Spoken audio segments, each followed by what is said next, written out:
After taking some time to reflect this summer, I have finally settled upon all of my curriculum choices for my 3rd and 4th grader this upcoming school year. Hi, I'm Stacey with Kids Learning for Life. So my 3rd and 4th grader are going to be doing basically the same curriculum options with a few grade differences here and there. So let's get started with ELA. In English Language Arts, the first thing that we're going to talk about is writing. So this year I have a brand new program that I'm going to be testing out, and it's called IEW, Structure and Style. This is Year 1 Level A for grades 3 through 5. So since it's for grades 3 through 5, I'm able to use it for both my 3rd and 4th grader. Now, I did do a few of the trial lessons last school year, and that's kind of why I decided to dive into it. I needed something more structured. I was not having success with just kind of doing my own thing and coming up with things on a whim. So I wanted something that was more written down for me, kind of holds my hand a little bit. So we're gonna give this a try, and hopefully this works out this year. Next up is gonna be reading. So both of my kiddos have worked through the All About Reading program, so we are done with those. But last year with my then 3rd grader, I started doing a kind of like a novel study in a way where basically instead of us doing a lesson with All About Reading and then reading the passages, I just have him read out loud to me some sort of novel. So last year I went ahead and figured out what his reading level is, and I have a video about how to figure out your child's reading level for free if you want to see that in the description. And once I figured out his reading level, I found books that were kind of on the higher end of his reading level, something that gave him a challenge. So that way, when he's reading out loud to me, I can help him and kind of see where he's struggling and figure out any extra supports if needed. But for the most part, this has been working out really well because he still has his own books, or both of them do, have their own books that they can read on the side that are definitely at their level or a little bit below, that make it really easy for reading to just be fun. But for these lessons during the day, I really wanted something where they could be challenged but not just be on their own. So I already went to our school's library and checked out a bunch of books that I thought would be perfect for this school year. A lot of these books actually came from the Ambleside Online book list, so thank you, Jenny, for that, for introducing me to that. It just has a lot of good classic literature on that list, and it breaks it down by different years and grades. So it was really helpful for me to just remember some of those books that I couldn't think of on my own. So I don't know if we're gonna finish all the books I picked out, but for my 3rd grader, we have How to Eat Fried Worms, The Story of Dr. Dolittle, Sarah Plain and Tall, Because of Winn-Dixie, The Indian in the Cupboard, and The Cricket in Times Square. For my 4th grader, we have Just So Stories, Shiloh, Mr. Popper's Penguins, Ben and Me, and The Reluctant Dragon. Like I said, I really don't know how many of those we're gonna finish this year. Last year, I think we finished 3 novels, so we'll see. But once they finish one, they can go back to the pile and pick another one, and then if I need to add more books to keep their interest, then I'll do that. The last part of English Language Arts is going to be handwriting. This year, both my 3rd and 4th grader are going to be doing a Handwriting Without Tears cursive program.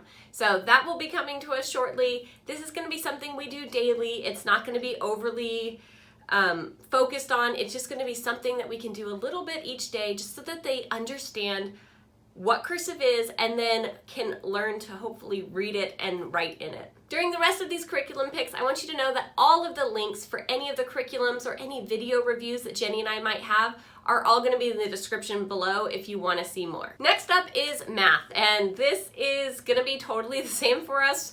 I still have not had any issues with moving through primary mathematics. I use the Primary Mathematics Standards Edition, so I have 4A and 3A. The 3A will be for my 3rd grader, and the 4A will be for my 4th grader. And then at the semester switch, hopefully we'll be at 3B and 4B. So I do use the Standards Edition. That's just the edition that I was first introduced to when my now 4th grader was in kindergarten and we started the program. So I just never ended up moving to a different program. And I know they have so many different ones, and you can find other videos that compare them. I just never felt like there was a gap here in this Standards Edition. So I can't really tell you. I've never tried another one, so I can't compare them for you. But you know, if it's not broke, don't fix it. And this has been working for us, so we're gonna keep on moving with this. Next up is going to be history. So last year we started using History Quest. I use this with my all of my kiddos, even my youngest. and it was great. I enjoyed it, they enjoyed it, they looked forward to doing it, but it just got really busy last year, and this kind of hit the side shelf occasionally, so we only got about a third to a half of the way through it. So to help me this year not get behind in it and just keep moving forward, I'm gonna do two things. First is I ordered the audiobook.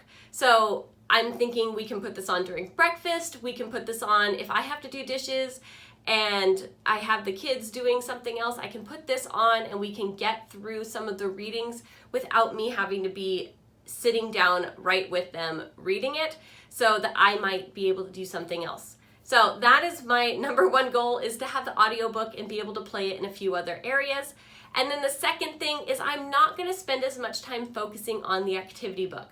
I did purchase, there's like a study guide that goes with this, and it is really fun. It has lots of activities, it has some extra books and things, but this seems to be very interesting to my kiddos. They like the story, so we're just gonna keep moving forward with it, and I'm not gonna put so much pressure on myself to get all of those activities done.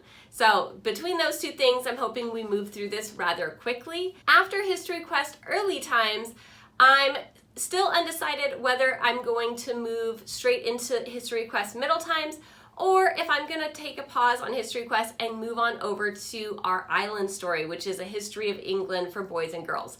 Jenny utilized this last year with her kids and had nothing but good things to say about it, so I'm really tempted to use it with my boys, and so we'll see what happens after I'm done with History Quest Early Times. Another side history thing that we sort of started on this summer is the Tuttle Twins books. So I believe my oldest has actually read all of these on his own, so my fourth grader has read these all on his own, which has made it a little less exciting for me to want to pick these up and read them, but I know my younger two would also really enjoy these. You could probably read these in like a sitting or two, and each one focuses on economics and even a little bit of government and just different things of that nature. So these are a whole set, and I'm determined to read them out loud to my kiddos this year at some point. I don't know if we're gonna fit them in, just do it kind of really quick and just read one after the other for history and just take a pause on some History Quest, or how we're gonna fit it in, but these are definitely on my list to actually finish this year. Next up is science, and I don't have a curriculum to show you because I'm not going to be using a curriculum. Last year, Jenny and I were doing a lot of talking, and she ended up ditching her science curriculum, and I basically am right behind her. So there's a lot of reasons why we have done this that we can explain in a different video, but for the most part, I just felt like science curriculums, they are great. There's plenty of good ones out there. I'm not saying that anything I used was necessarily bad. It's just my kids are interested in things at different times than when the curriculum is introducing it. So in order to try and combat that, what we're going to do this year is I'm going to try an interest-led science. So kind of a mix of unit studies and whatever comes up. So I'm going to have either a whiteboard in our house or a little book that has a place where kids can write their questions. So if they have a question that they want answered, we're going to write it down, and then we can look it up. Sometimes we'll look it up right then, sometimes we'll write it in the book, but we can utilize YouTube videos, we can utilize the internet, we can go to the library, we can even take a look at our own classroom library and see if there's any books there that would answer that question. But basically just using their interest to learn about things. And if they want to learn about butterflies and they are looking into it, then maybe we can get a butterfly kit to go along with it. So I really have no plan here. It's just we're gonna wing it and see what happens. And I've been kind of implementing that this summer, and it has been working really well. And the kids have been liking it because they just ask a question, we just kind of stop what we're doing, we find a YouTube video on it, we learn about it, and then they're kind of excited about it for a few days, and then we're done. Now, because of the idea of totally throwing curriculum out the window really scares me, we have a few other things that I am gonna have just on the side as extras in case we ever feel like we're not coming up with enough questions or something. So the first thing is going to be Kiwi crates. So I got some of these at the end of last school year, and the kiddos were loving them, and so we're still gonna keep using these this school year just as extra. And again, I don't buy the Kiwi crates month by month. I just go through the list of box options and just buy a bunch all at once. That way I don't have to worry about when it's gonna get here, and I can do these on my time. And so the next thing we got is actually a month-to-month subscription, and this is going to be the Crunch Labs box. Now this is brand new. This is by the YouTuber Mark Rober, and so this is all about engineering. So the program he had, it just gave you a box a month, so that's what we ended up doing, and I'm really excited to try this out. He says there's videos inside. We haven't even opened these yet. We just got these yesterday, actually. So really excited to do those. My husband's really excited to do it with the kids. There's supposed to be a video that walks you through everything, and yeah, I'm super excited for these. All right, so with that, along with the crate boxes, I do have one more thing that I'm kind of keeping off to the side to use as a secondary science thing, but actually it's good for all subjects. But it's a new curriculum that Jenny and I created, and it's called our Film Unit Studies. So these are super awesome. You watch a film with your kiddos, and then you do the activities. So inside here, there's English language arts, there's math, history, science, and even movie magic along with the arts. So it has everything you need in here. It's all laid out super easy. It's not, I don't feel like it's super intimidating. It's really easy to just open and go. Very low prep. You get teacher's guide and student pages. So since it has science in here, I know that if all else fails, we'll watch a video and then do the science activity out of here. So that is another fun thing. If you want more details on how to get your own film unit studies, be sure to check the links down below.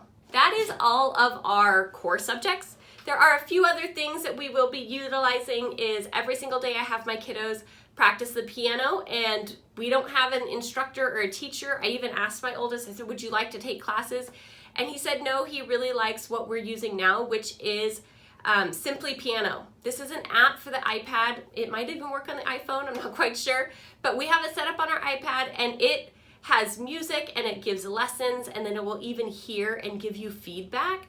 So all three of my boys are absolutely loving this app, and I'm loving that they're able to go through the lessons and be taught things, and then they just practice the songs over and over, and they all have their own favorite songs, so that's really fun. So we're gonna keep on moving forward with Simply Piano. For foreign language, last year, another thing we started that I absolutely love is Homeschool Spanish Academy. Now these are live online classes, and I absolutely love that the teachers on there all speak Spanish, or all native Spanish speakers, and then they also speak English. My kiddos really enjoy the classes, they enjoy their teachers, and it's super flexible. I can change up to 24 hours notice. I can change a scheduled time.